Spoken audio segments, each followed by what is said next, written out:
Hi students, Ms. Clay here with the lesson on density this week from Science from My Home. Well, our essential question is, can we conduct an experiment to see which liquids have a higher or lower densities? But first, let us review what is density.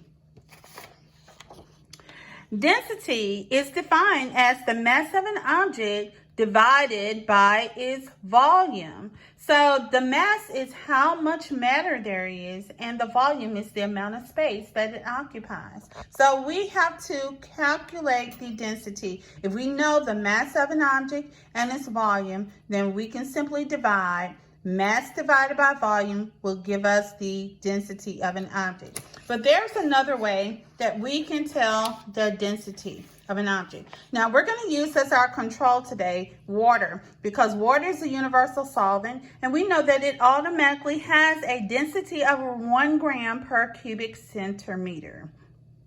So water will dissolve almost anything. And today we're going to use 3 different liquids, one of which is water. And the other 2, I'm going to have you to get their identity based on their densities. So as we look at our conclusion here, we will find that objects with a lower density than water will float above the water or create a level above the water level. On the other hand, objects with a higher density will sink or form a layer below the water. So let's conduct a simple experiment today. I have 3 containers here of 3 different things. And we are going to do a simple density test.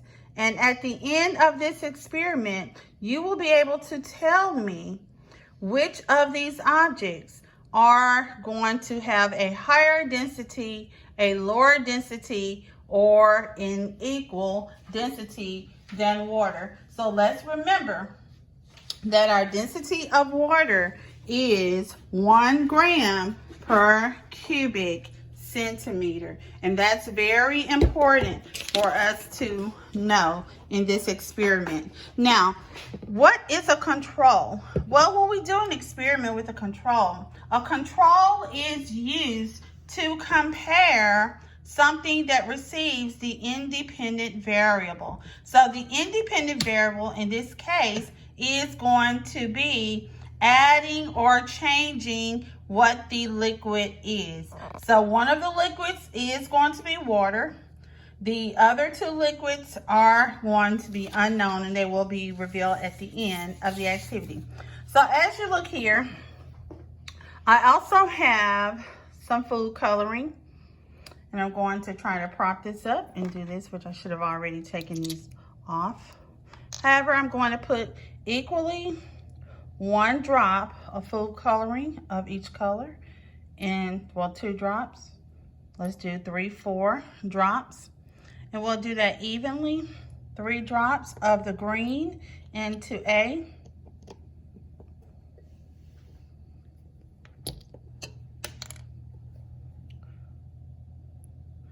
Same, about size and number of drops into solution B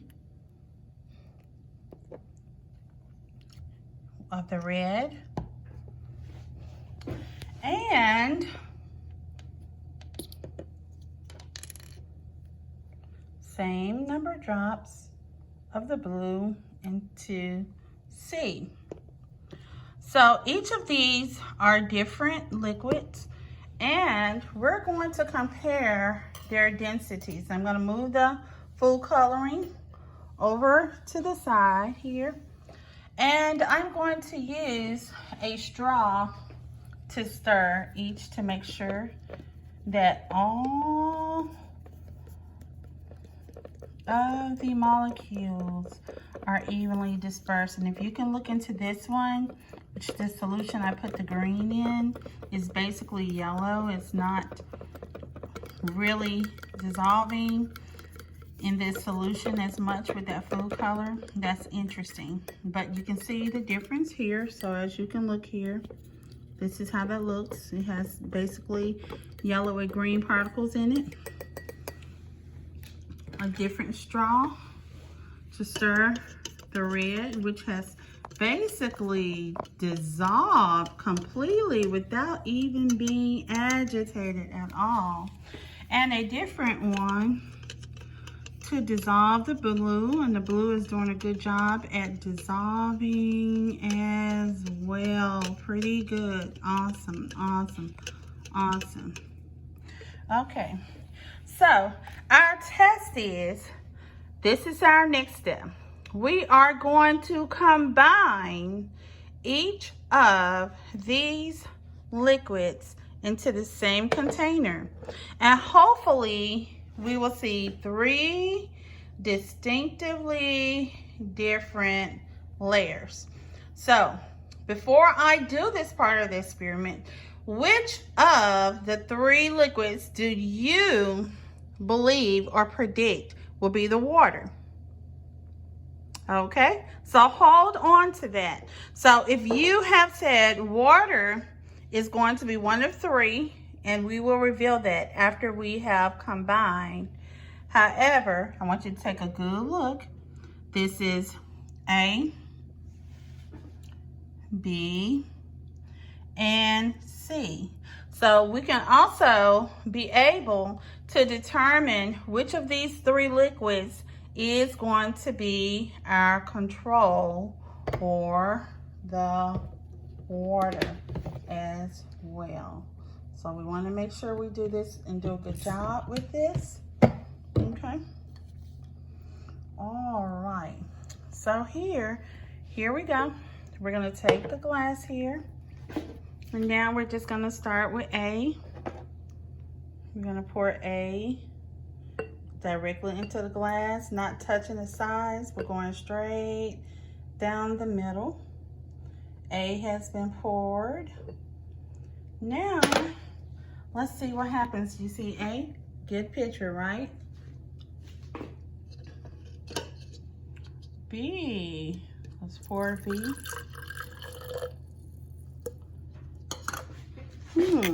Can we see 2 different layers? So far, so good.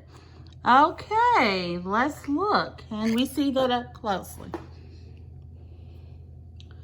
Yes, 2 different layers. Interesting. Okay, and finally, let us add solution C.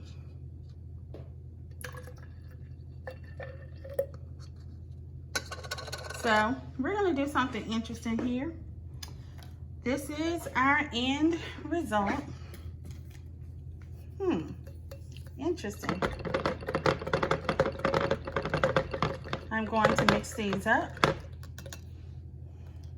and allow them to settle.